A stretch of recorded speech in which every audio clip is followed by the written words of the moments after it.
Buen día, compañeros y maestro. Nosotros vamos a presentar el tema de exámenes de gabinete durante el estado de embarazo, integrado por las y los estudiantes Ashley Samaí Ponce Vázquez, Betsabe Rincón Castro, Frida Alejandra Acevedo Jacome, José María González de la Vega y una servidora Imayaní Lara Lucas. Los exámenes de gabinete son estudios en los que se emplean radiaciones, magnetismo u ondas sonoras de alta frecuencia, que impactan las estructuras corporales y crean imágenes de órganos y sistemas. Entre estos se encuentran el ultrasonido, que se usa como diagnóstico y seguimiento de embarazo. La razón por la que la embarazada solo puede realizarse el ultrasonido dentro de estos exámenes es porque los otros estudios de gabinete usan radiaciones, las cuales se tiene evidencia que sobre 100 mg existe un riesgo de malformación. Pero hay que tomar en cuenta que no existe evidencia de riesgo aumentado de anomalías fetales, retardo mental, restricción de crecimiento o pérdida del embarazo a consecuencia de dosis de radiación ionizante menor de 50 mg. Sin embargo, no se debiera exponer al feto a niveles elevados de radiación. Los ultrasonidos son ondas del mismo tipo que los sonidos audibles, diferenciándose únicamente en la frecuencia de operación y forma de propagación. Los ultrasonidos operan con frecuencias por encima de la zona audible del espectro acústico. Tipos de ultrasonidos obstétricos. Tenemos el ultrasonido transabdominal. Este consiste en recostar a la paciente y aplicar un gel sobre su abdomen y pelvis, que ayudará a transmitir las ondas sonoras. Se suele usar después de la semana 10 del embarazo. El ultrasonido transvaginal. Este ultrasonido obstétrico consiste en colocar el sensor lubricante del tamaño de un tampón cubierto con un condón dentro de la vagina, lo cual permite obtener imágenes más exactas del embrión. Este método se usa si el examen exploratorio se hace en los primeros meses del embarazo, es decir, antes de aproximadamente la semana 12, cuando el embrión es muy pequeño. Suele utilizarse para la identificación de embarazos intrauterinos, embarazos ectópicos y anomalías en útero o placenta que no se pueden detectar con un ultrasonido convencional. Interpretación de la ecografía y datos que se pueden observar. La ecografía nos ayuda a confirmar el embarazo y la ubicación. Algunos fetos se desarrollan fuera del útero, en las trompas de falopio. Una ecografía fetal puede ayudar al profesional de salud a detectar un embarazo fuera del útero, un embarazo ectópico. Determina la edad gestacional. Ayuda al profesional de salud a determinar la fecha del parto y hacer el seguimiento de varios puntos importantes a lo largo del embarazo. Confirma la cantidad de productos. Si el profesional de salud sospecha un embarazo múltiple, podrá realizar una ecografía para confirmar la cantidad de fetos. Evalúa el crecimiento. El profesional de salud determina la velocidad del crecimiento fetal. La ecografía se puede utilizar para conocer los movimientos, la respiración y la frecuencia cardíaca del producto. Estudia la placenta y los niveles de líquido amniótico. La placenta le proporciona al feto los nutrientes vitales y sangre rica en oxígeno. Una ecografía puede ayudar a evaluar la placenta y el líquido amniótico que rodea al feto. Esto para saber si es un volumen demasiado grande o demasiado pequeño de líquido amniótico o las complicaciones con la placenta. Ayuda a identificar defectos congénitos. Una ecografía puede ayudar al profesional de salud a detectar determinados defectos congénitos. Investiga las complicaciones. Si la embarazada está sangrando o tiene otras complicaciones, una ecografía podría ayudar al profesional de salud a determinar la causa. A otros estudios prenatales. El profesional de salud podrá usar la ecografía para guiar la colocación de la aguja durante ciertos estudios prenatales, como la amniocentesis o el análisis de vellosidades coriónicas. Determina la posición fetal antes del parto. La mayoría de los bebés se ubican de cabeza al final del tercer trimestre. Sin embargo, esto no siempre sucede.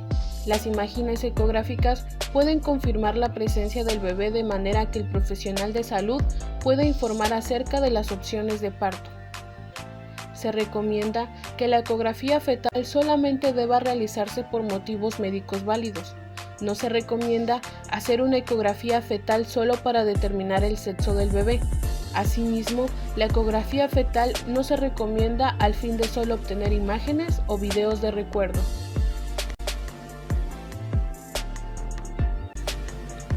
Algunas siglas que se usan en la ecografía pueden identificarse de la siguiente manera.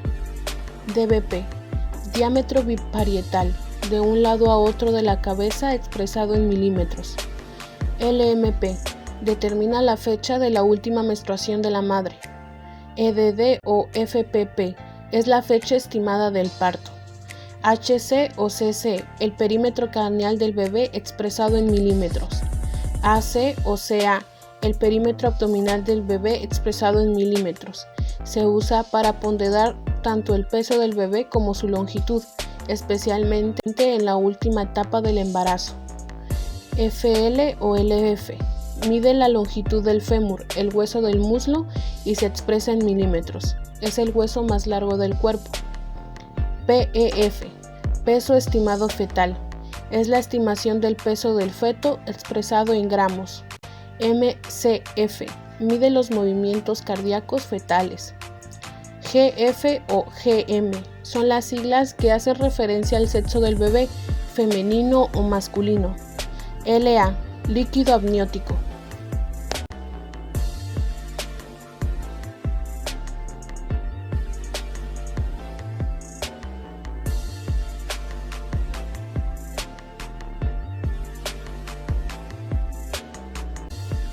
Cronología del seguimiento ecográfico. Durante un embarazo de curso normal y sin complicaciones, puede bastar con la realización de 3 exploraciones ecográficas, informando a la mujer sobre la modalidad y los objetivos de la exploración que se realiza en todo momento. Las exploraciones deberán realizarse en diferentes momentos de la edad gestacional. Una ecografía entre la 8ª y la 12ª semana de gestación contribuye a datar la gestación, localizar la ubicación correcta del embarazo, evidenciar vitalidad fetal y descartar embarazo múltiple y algunas malformaciones. Con una ecografía antes de la semana 14, mediante la medición de la longitud cráneo-caudal, se precisa mejor la semana de gestación y en esta se deberá realizar una medición de la translucencia nucal como cribado del síndrome de Down.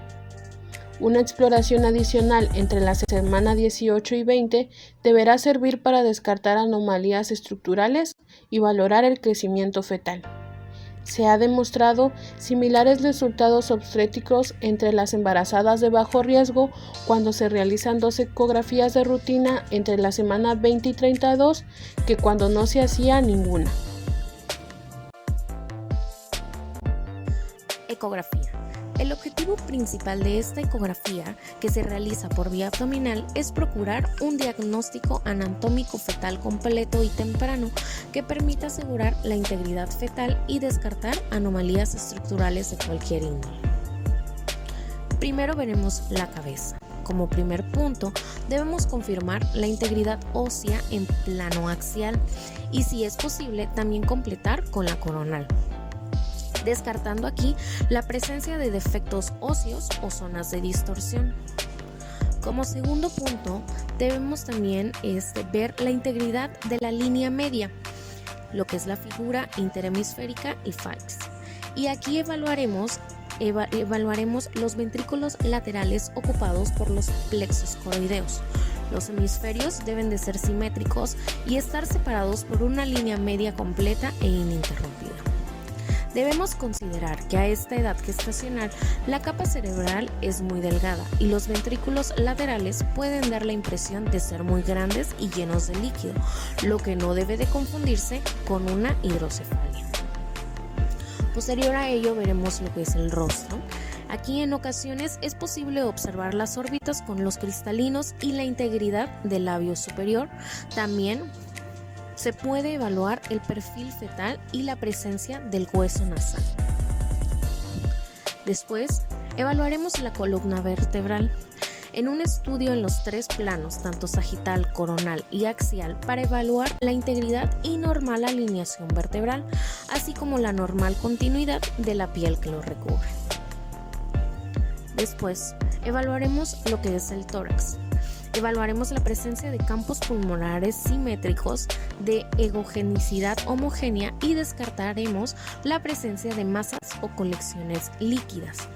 Confirmaremos la integridad del diafragma, especialmente que el estómago y el hígado se ubiquen en su normal localización intraabdominal.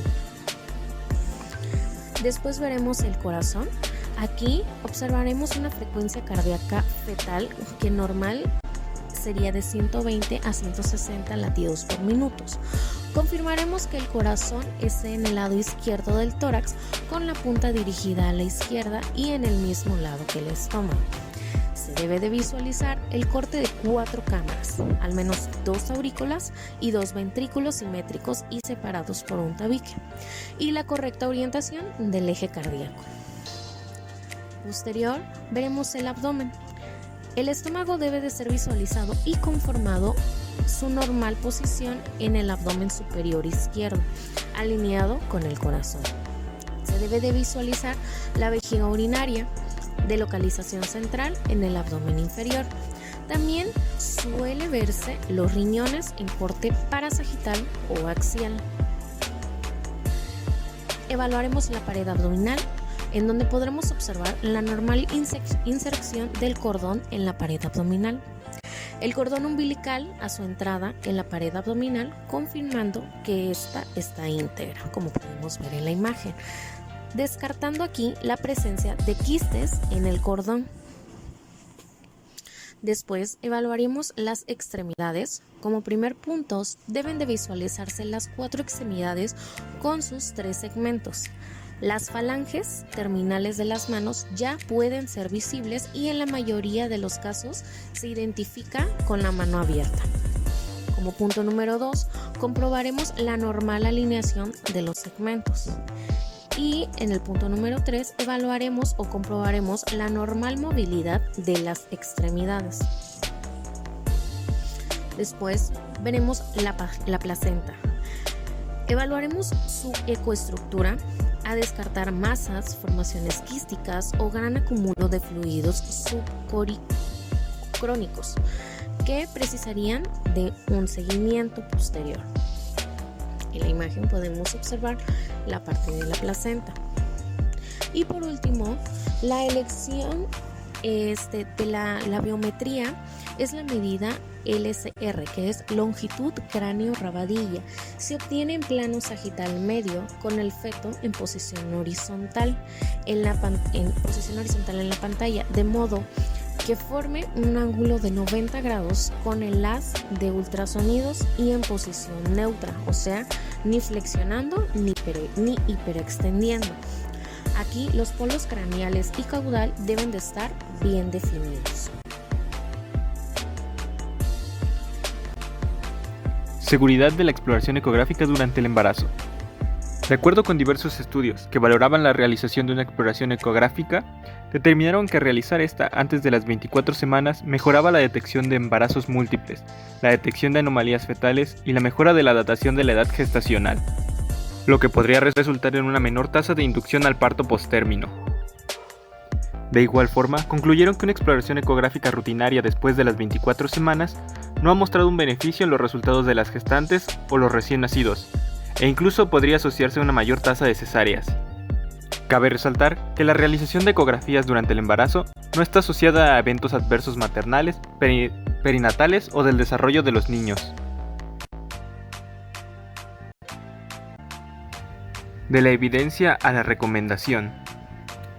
La literatura y los estudios acerca de las exploraciones ecográficas y su seguridad nos llevan a realizar las siguientes recomendaciones. En primer lugar, se recomienda la realización de 2 ecografías durante el embarazo en mujeres sin factores de riesgo, ya que permite la detección de anomalías durante el embarazo. Se recomienda realizar una primera ecografía al final del primer trimestre, entre las semanas 11 y 13, y la segunda ecografía alrededor de la semana 20. Además, se sugiere no realizar una ecografía rutinaria durante el tercer trimestre del embarazo. Información derivada de la ecografía.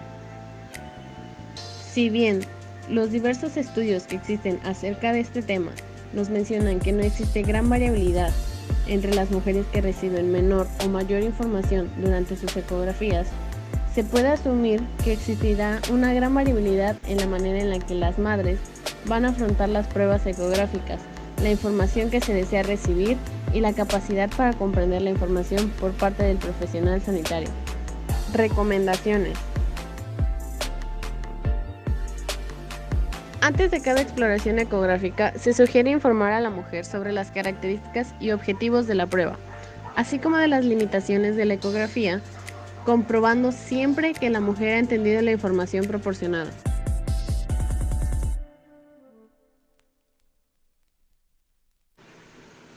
También se sugiere informar a la mujer sobre el objetivo y las implicaciones de hallazgos patológicos de la ecografía, para así facilitar la toma de decisiones informadas, así como de las limitaciones de las exploraciones ecográficas de rutina. Información.